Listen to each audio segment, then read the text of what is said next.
ಎಲ್ಲರಿಗೂ ಜೈ ಕ್ರಿಸ್ತ್. ಆದಿಕಾಂಡ 5ನೇ ಭಾಗವನ್ನು ಓದಿಕೊಳ್ಳೋಣ.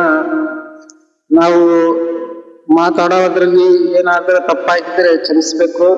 ನಾವಂತೂ ಶಾಲೆಯನ್ನು ಕಲ್ತಿಲ್ಲ, ಓದ್ ಬರೋ ಮೊದಲೇ ಇಲ್ಲ. ಹೀಗೆ ನೋಡಮ್ ಬರೀ. ಆದಮನ ವಂಶಾವಳಿ 5 ಅಧ್ಯಾಯ ಪೂರ್ತಿಯಾಗಿ ಓದಿಕೊಳ್ಳೋಣ. ಆದಮನ ವಂಶದವರ ದಾಖಲೆ.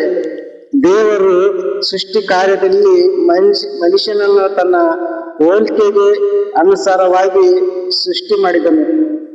ಅವರನ್ನು ಗಂಡು ಮತ್ತು ಹೆಣ್ಣು ಮಕ್ಕಳಾಗಿ ಉಂಟು ಮಾಡಿದನು. ಇದಲ್ಲದೆ ಅವರನ್ನು ಸೃಷ್ಟಿಸಿದ ದಿನದಲ್ಲಿ ಅವರನ್ನು ಆಶೀರ್ವದಿಸಿ ಅವರಿಗೆ ಮನುಷ್ಯ ಎಂದು ಹೆಸರಿಟ್ಟನು. ಆದಮನು 130 ವರ್ಷದವನಾಗಿದ್ದಾಗ ರೂಪದಲ್ಲಿ ತನ್ನ ಹೋಲಿಕೆಗೆ ಸರಿಯಾದ ಮಗನನ್ನು ಪಡೆದು ಅವನಿಗೆ ಸೇತನೆಂದು ಹೆಸರಿಟ್ಟನು. ಸೇತನು ಹುಟ್ಟಿದ ಮೇಲೆ ಆದಮನು ಗಂಡು ಮತ್ತು ಹೆಣ್ಣು ಮಕ್ಕಳನ್ನು ಪಡೆದು 800 ವರ್ಷ ಬದುಕಿದನು.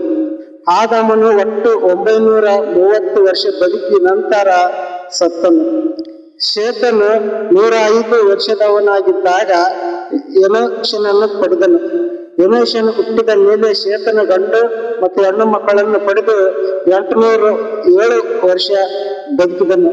ಶೇತನು ಒಟ್ಟು 912 ವರ್ಷ ಬದುಕಿ ನಂತರ ಸತ್ತನು.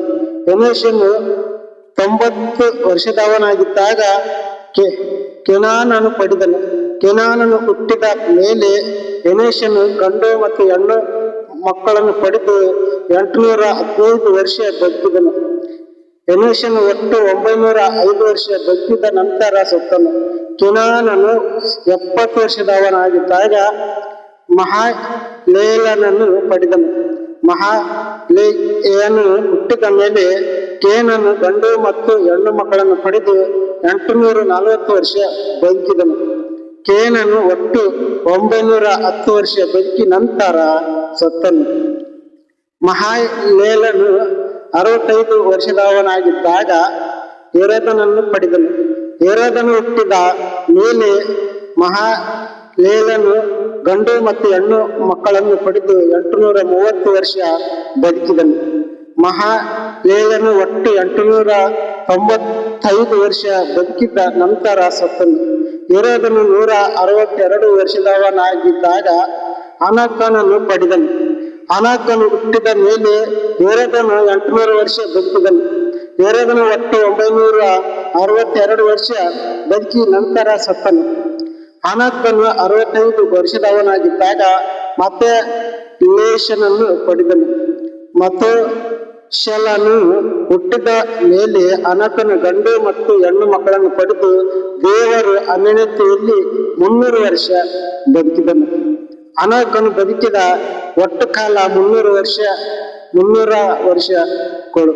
ಅನಕನು ದೇವರೊಂದಿಗೆ ಅನ್ಯೋನ್ಯವಾಗಿ ನಡೆದುಕೊಳ್ಳುತ್ತಾ ಇರುವಾಗ ದೇವರು ಅವನನ್ನು ಕರೆದುಕೊಂಡ ಕಾರಣ ಕಣ್ಮರೆಯಾಗಿ ಕಾಣದೆ ಹೋದನು. ಮತ್ತೆ ಶಲನು 177 ವರ್ಷದವನಾಗಿದ್ದಾಗ ಲೆಮಕನನ್ನು ಪಡೆದನು. ಲೆಮಕನು ಹುಟ್ಟಿದ ಮೇಲೆ ಮತಶಲನು ಗಂಡು ಮತ್ತು ಹೆಣ್ಣು ಮಕ್ಕಳನ್ನು ಪಡೆದು 782 ವರ್ಷ ಬದುಕಿದನು. ಮತಶಲನು ಒಟ್ಟು 969 ವರ್ಷ ಬದುಕಿ ನಂತರ ಸತ್ತನು.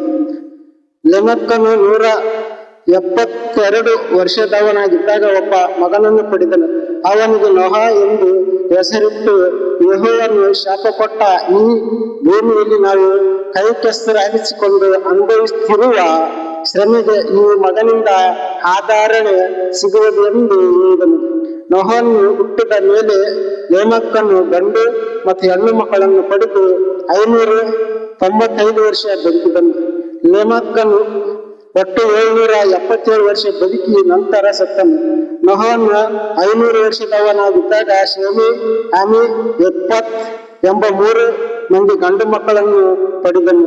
ಈ ವಾಕ್ಯ ನಮ್ಮೆಲ್ಲರ ಆತ್ಮೀಕವಾಗಿ ಆಶೀರ್ವದಿಸಲ್ಪಡಲಿ. ಜೈ ಕ್ರಿಸ್ತ.